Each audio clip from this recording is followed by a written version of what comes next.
Hi everybody, Merry Christmas Eve, soon to be Christmas Day. I hope you guys have had a great celebration today. Well, those of you that have known me for a while, you know that I kind of have this thing where on Christmas Eve I just like to sit in front of the tree and, just reflect on the day, reflect on the holiday, and wax nostalgic, if you will. I wanted to try something a little bit different this year. I wanted to share a story with you, and I'm sure you've probably heard it before, but it's my first time doing this, so here we go. Story time on Christmas Eve.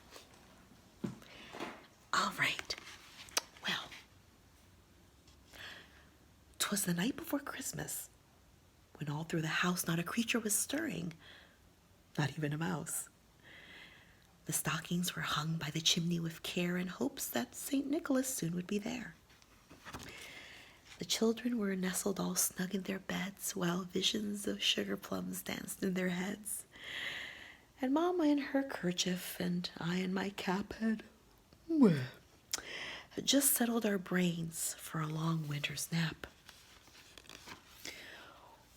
When out on the lawn there arose such a clatter, I sprang from the bed to see what was the matter. Away to the window I flew like a flash, tore open the shutters and threw up the sash.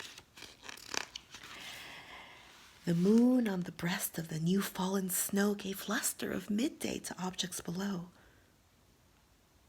When what to my wondering eyes would appear but a miniature sleigh and a tiny reindeer, with a little old driver so lively and quick I knew in a moment it must be Saint Nick. More rapid than eagles his coursers they came, and he whistled and shouted and called them by name. Now Dasher, now Dancer, now Prancer and Vixen, on Comet, on Cupid, on Dunder and Blixen, to the top of the porch, to the top of the wall, now dash away, dash away, dash away all.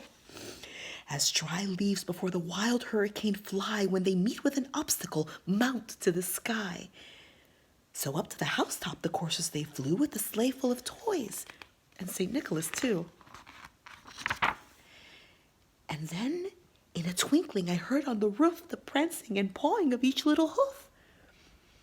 As I drew in my head and was turning around, down the chimney St. Nicholas came with a bound. He was dressed all in fur, from his head to his foot, and his clothes were all tarnished with ashes and soot. A bundle of toys was flung on his back, and he looked like a peddler just opening his pack.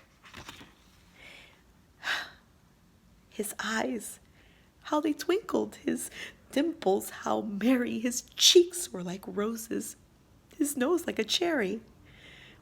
His droll little mouth was drawn up like a bow, and the beard of his chin was as white as the snow. The stump of a pipe he held tight in his teeth, and the smoke it encircled his head like a wreath. He had a broad face, and a little round belly that shook when he laughed like a bowl full of jelly. He was chubby and plump, a right jolly old elf, and I laughed when I saw him, in spite of myself. A wink of his eye and a twist of his head soon gave me to know I had nothing to dread.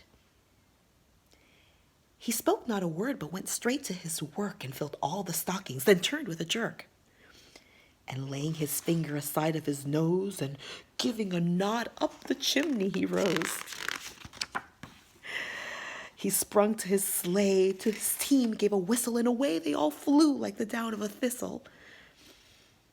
But I heard him exclaim ere he drove out of sight, "Happy Christmas to all, and to all a good night."